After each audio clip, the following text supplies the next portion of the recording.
નમસ્કાર સાથીઓ, સ્વાગત છે આપ સર્વનું અમારી આ યુટ્યુબ ચેનલ પર। ગયા લેક્ચરમાં ધોરણ 9 માટે પ્રથમ પરીક્ષાના ઇમ્પોર્ટન્ટ વિકલ્પોની ચર્ચા આપણે કરેલી હતી। આજના લેક્ચરમાં આપણે વિભાગ એ માટે ઇમ્પોર્ટન્ટ ખાલી જગ્યા જે છે તેની ચર્ચા કરવાના છીએ। તો શરૂઆત કરીએ આપણે આજના લેક્ચરની। તો પહેલો પ્રશ્ન છે, યુક્લિડ ખાલી જગ્યા દેશનો વતની હતો। યુક્લિડ કયા દેશનો વતની હતો? તો મિત્રો યુક્લિડ છે ઇજિપ્તનો વતની હતો, એટલે આપણી આ ખાલી જગ્યાનો જવાબ આવશે ઇજિપ્ત। બીજું, જે વિધાન સાબિત કરવામાં આવે છે તેને ખાલી જગ્યા કહેવાય। સાબિતી શાની આપણે કરીએ છીએ? તો સાબિતી આપણે પ્રમેયની કરતા હોઈએ છીએ। તો જે વિધાનને સાબિત કરવામાં આવે તેને શું કહેવાય છે? પ્રમેય। આડી રેખાને ખાલી જગ્યા અક્ષ કહેવાય। તો કે યામ સમતલ હોય એ બે અક્ષોથી બને, ઊભી અક્ષ હોય એને y અક્ષ કહેવાય અને આડી અક્ષને કઈ અક્ષ કહેવાશે? x અક્ષ। તો આપણને આડી રેખા પૂછી છે, તો આડી રેખા છે એ કયા અક્ષ તરીકે ઓળખાય છે? x અક્ષ તરીકે। તો આપણે આ ખાલી જગ્યા માટેનો જવાબ આવશે x અક્ષ। ત્યાર પછી ચોથો સવાલ, પાઈ એ ખાલી જગ્યા સંખ્યા છે। આ સવાલ થોડું આપણને કન્ફ્યુઝન પેદા કરે એવો સવાલ છે। પાઈ કેવી સંખ્યા છે? જો સંકેત આપ્યો હોય તો અસમય સંખ્યા છે। જ્યારે તમે કહેશો સર પાઈની કિંમત આપણે 22/7 લઈએ છીએ તો આને અંશ અને છેદ સ્વરૂપે રજૂ કરી શકાય, તો શું આને સમય સંખ્યા ન કહેવાય? અથવા તો આપણે બીજી પાઈની કિંમત જો દશાંશમાં લઈએ તો 3.14 લઈએ છીએ, તો આ બંને જે કિંમતો છે એ ચોક્કસ સમય સંખ્યા છે, પરંતુ આ બંને પાઈની એક્ઝેક્ટ કિંમત નથી, આસન્ન કિંમતો છે। તો પાઈ જો સંકેતમાં આપ્યો હોય તો અસમય સંખ્યા છે, અને જો પાઈની કિંમત આપી હોય 22/7 હોય તો પણ ભલે અને 3.14 હોય તો પણ ભલે, તો એ સમય સંખ્યા થશે। ખાલી જગ્યા થેલ્સનો વિદ્યાર્થી હતો। હું હંમેશા કહેતો હોઉં છું, તમારે યાદ ખાલી એટલું જ રાખવાનું છે, ગુરુ કરતા શિષ્ય ચડિયાતો હતો। ગુરુ જે છે એનું નામ 2 અક્ષરનું છે, એના શિષ્યનું નામ એનાથી વધારે અક્ષર, અને એ પાયથાગોરસ। કન્ફ્યુઝન કરે એવું છે, ક્યારેક ક્યારેક ખરા ખોટામાં પૂછાય છે, પાયથાગોરસ થેલ્સનો શિષ્ય હતો અથવા થેલ્સ પાયથાગોરસનો શિષ્ય હતો। તમારે એક જ વસ્તુ યાદ રાખવાનું છે કે ગુરુ કરતા શિષ્ય ચડિયાતો, એટલે શિષ્ય પાયથાગોરસ છે। નેક્સ્ટ, સિંધુ ખીણની સંસ્કૃતિમાં વપરાતી ઈંટોમાં લંબાઈ, પહોળાઈ અને જાડાઈ અથવા ઊંચાઈ એનો ગુણોત્તર ખાલી જગ્યા છે તો 4:2:1, અડધું અડધું થતું જાય છે। 4 એની લંબાઈ, તો 2 એકમ પહોળાઈ અને 1 એકમ એની જાડાઈ। ત્યાર પછી 7મો પ્રશ્ન, ઊભી રેખાને ખાલી જગ્યા અક્ષ કહેવાય। હજી હમણાં જ આપણે સમજી રહ્યા, ઊભી રેખા હોય તો y અક્ષ, આડી રેખા હોય તો x અક્ષ, એટલે અહીંયા જવાબ આવશે y અક્ષ। ત્યાર પછી નાનામાં નાની પૂર્ણ સંખ્યા, તો પ્રાકૃતિક સંખ્યા પૂછે તો નાનામાં નાની 1 છે, પણ પૂર્ણ સંખ્યા પૂછે તો નાનામાં નાની પૂર્ણ સંખ્યા કઈ છે? 0। નાનામાં નાની પૂર્ણ સંખ્યા 0।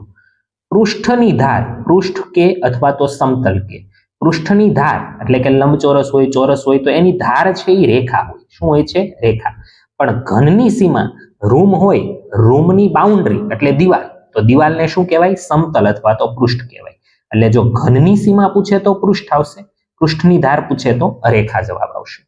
ત્યાર પછી x અક્ષ અને y અક્ષના છેદ બિંદુને શું કહેવાય? તો કે યામ સમતલની અંદર x અક્ષ અને y અક્ષ જે બિંદુએ છેદે છે તેને આપણે ઉગમ બિંદુ તરીકે ઓળખીએ છીએ, જેના યામ 0 0 હોય છે। કેટલા હોય છે?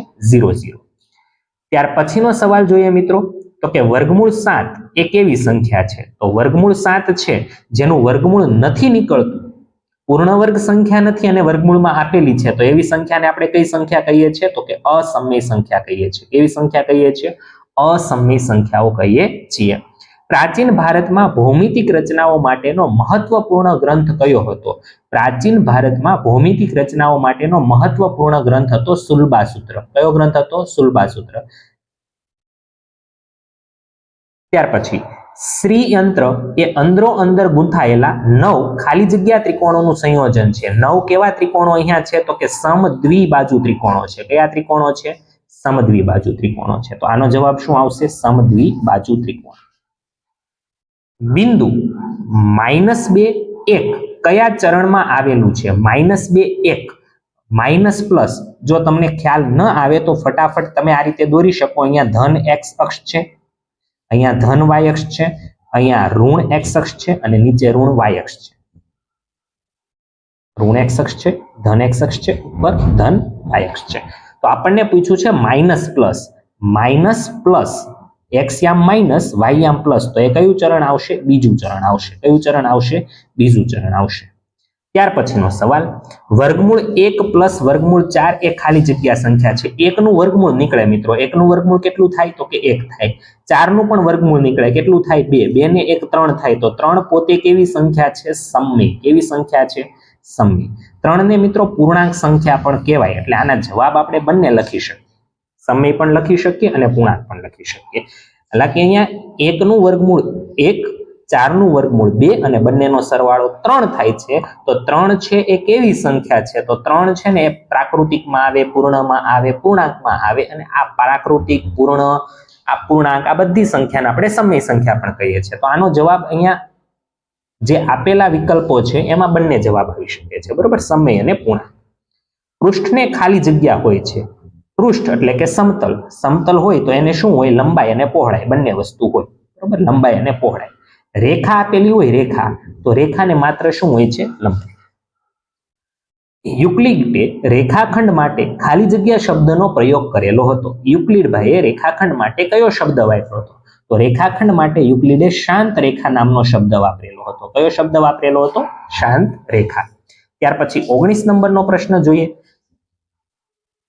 એક્સ અક્ષ ઉપર આવેલા બિંદુનો વાય યામ કેવો હોય? બિંદુ ક્યાં આવેલું છે? એક્સ અક્ષ ઉપર. તો એનો વાય યામ કેવો હોય? 0 હોય. એક્સ અક્ષ ઉપર આવેલું બિંદુ હોય તો વાય યામ 0 હોય. વાય અક્ષ ઉપર આવેલું બિંદુ હોય તો એક્સ યામ 0 હોય. ત્યાર પછી સૂત્ર આધારિત પ્રશ્ન છે. વર્ગમૂળ 3 પ્લસ 2, વર્ગમૂળ 3 માઇનસ 2. તમે સૂત્ર જાણો છો, a plus B, a minus B નું. એનું સૂત્ર જે છે એમાં આવે છે a square minus B square. બરોબર, આ નિત્યસમ પ્રમાણે આ દાખલો આપણે ગણી શકીએ. તો આનો જવાબ આપણે a square minus B square, પણ એની જગ્યાએ અહીંયા શું છે? વર્ગમૂળ 3 અને બી ની જગ્યાએ શું આપેલું છે? 2. તો વર્ગમૂળ 3 નો વર્ગ માઇનસ 2 નો વર્ગ. વર્ગમૂળ 3 નો વર્ગ કેટલો થશે મિત્રો? 3. 2 નો વર્ગ કેટલો થશે? 4. 3 માઇનસ 4 એટલે જવાબ કેટલો આવશે? -1. તો આપણો આ ઓપ્શન માટેનો જવાબ -1 આવશે. કેટલો આવશે? -1.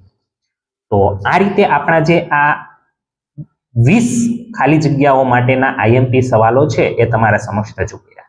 નેક્સ્ટ સેશનની અંદર આપણે અન્ય સવાલો વિભાગ એ માટેના જોડકા, ખરા ખોટા અને 1-2 વાક્યની અંદર અથવા એક શબ્દની અંદર જવાબ આપવાના છે તેની ચર્ચા કરીશું. જય હિન્દ, જય ભારત, જય જય ગરવી ગુજરાત.